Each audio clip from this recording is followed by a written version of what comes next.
Yeah, magandang araw mga ka-DIY. Mayroon pala akong nililinis na ito, makina to ng XRM ko. Pinakauna kong motor. Ayan. Nililinis ko yan dahil pipinturahan ko. Tapos habang nililinis ko siya mga ka-DIY,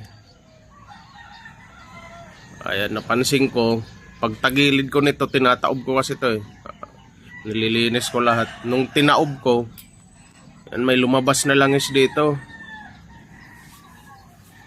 Yan, yung shaft ng sprocket. Ayan. Ayan, ngayon ko lang napansin. Tsaka mahirap din kasi mga ka-DIY, ma-detect na may tagas yung oil seal dito. Ayan nyo, may langis-langis pa Mahirap siya ma-detect na may tagas yung oil seal dito. Dahil dahil dito nakakabit yung kadena. Alam naman natin yung kadena nilalangisan din yun. Kaya ang nangyayari, hindi nahahalata na may tagas na pala tong oil seal. Hindi katulad dito sa shifter, pag magkaroon ng leak yung oil seal niyan, mapapansin ka agad kasi hindi normal na magkaroon ng langis dito banda, pati dito sa niya, kickstart. Ayan, pag nagkalangis diyan, malalaman mo kaagad na may tagas. Hindi katulad dito, dahil kasama nga to sa kadena, hindi na halata na, hindi ka agad napapansin na may tagas na pala yung oil seal. Ito hindi ko to malalaman kung hindi ko nilinis tong makina, hindi ko siya tinaob. Tumutulo yung langis niya. Ngayon ang mangyayari, papalitan ko yan mga ka-DIY. Ito.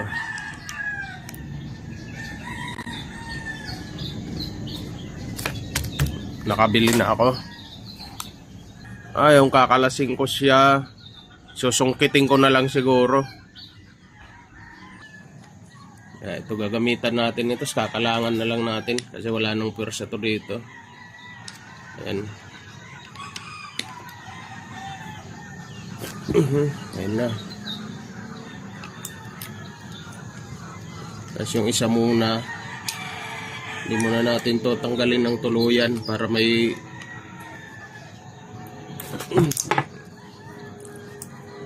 malambot pa mga ka-DIY dahil bago nga lang palit ko tong sprocket, bago pa yan, hindi pa matulis yung ngipin.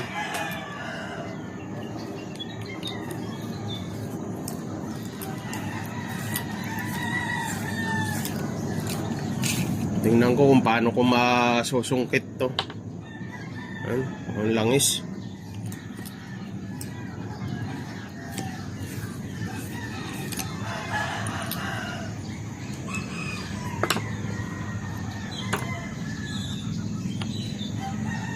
To 16 years, magsi 16 years na mga DIY, ngayon lang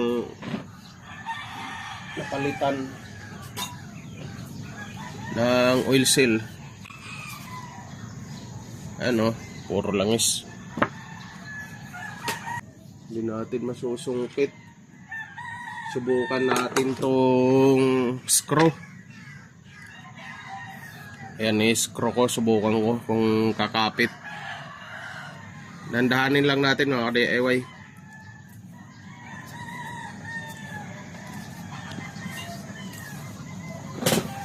Baka matamaan yung, iwasan natin matamaan yung niyan, yung gilid.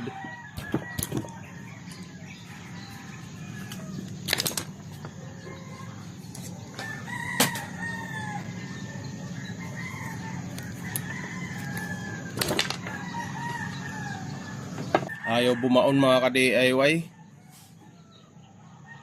Kung babaon lang sana to, kakapit to. Subukan natin ipukpukin konti. Iwasan lang natin tamaan yung ano niya. Kakapit din ito. May parang alloy kasi yan eh.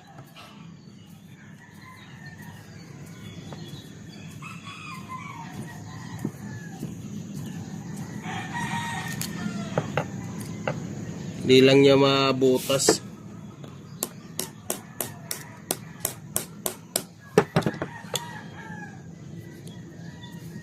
Ayan, ay. Kumapit na yata. Kaya natin. Ay, ayaw kumapit. Ano, naiiwan.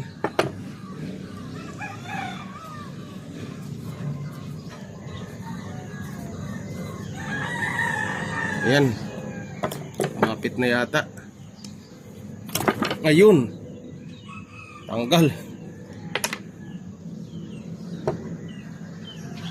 Ang kailangan bandang gitna lang o bandang gitna lang yung binutas ko. Ang bandang gitna lang. Nasa gitna siya, wag sa gilid kasi pag ginilid yung butas, tatama dito yan. Magkakaroon ng gasgas. Pati sa gitna, wag kasi tatama rin dito sa shafting. Kailangan sa gitna lang ng oil seal, yung gitna dito banda. Ang gitna niya, yan yung butas. Oh. Kaya mapapalitan na natin to mga ka-DIY. Kala ko di ko mahugot.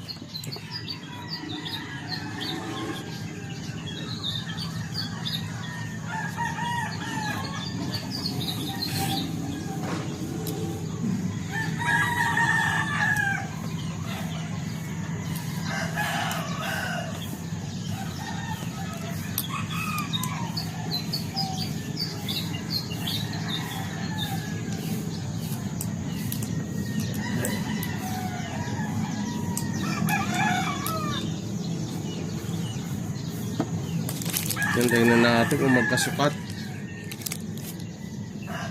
Ayan, magkasukat naman kaso yung gitna parang masikip. O ganito lang talaga siguro to para kapit na kapit. Ayan o. Masikip yung gitna. Parehas yung outer na ano niya pero yung dito. Hindi ko lang alam, siguro sa katagalan lang to kaya medyo bumuka na. Yan.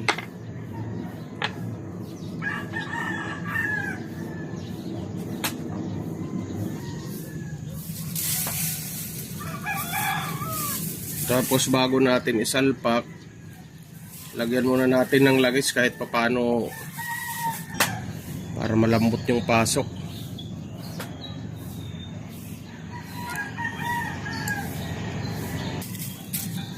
Yan. Matalim kasi ito mga ka-DIY oh. Subukan ko lang sa lagyan ng plastic.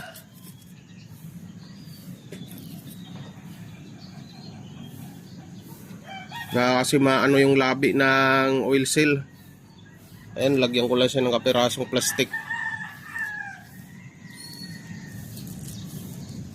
para kahit pa paano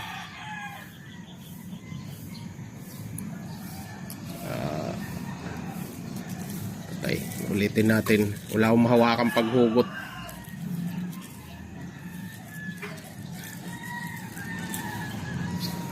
Ayan. Para kahit pa paano hindi masugatan yung labi ng oil seal. Ayan. Tapos saka natin tanggalin. Madali lang naman tanggalin yan. Manipis lang na plastic.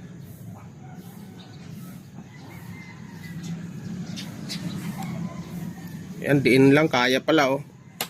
Ayan, matigas banda dito sa kabila. Ayan, ito kasukat, pwede ito ipokpok. Kaparehas yung laki niya. Ito pala, pwede. May rubber mallet pala ako dito.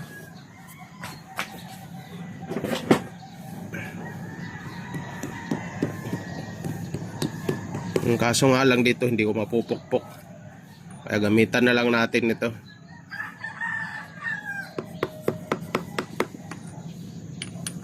Pumantay lang mga ka-DIY, okay na yun.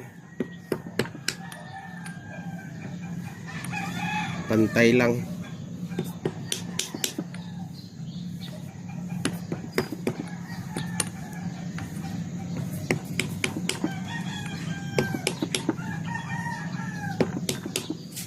Ayan. Ano lang mga kadewa, disclaimer lang, hindi ako mekaniko mga kadewa. Ano lang tayo, DIYer lang tayo. Kaya lang, basta kayang gawin, gagawin natin.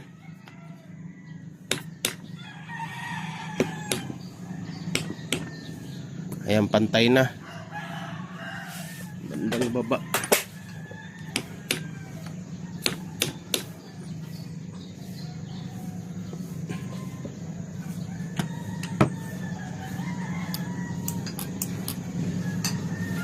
Ayan, sakto lang mga DIY.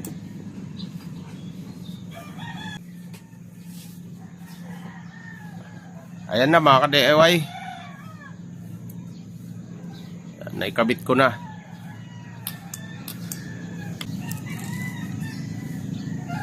Tapos ito pala yung part number niya.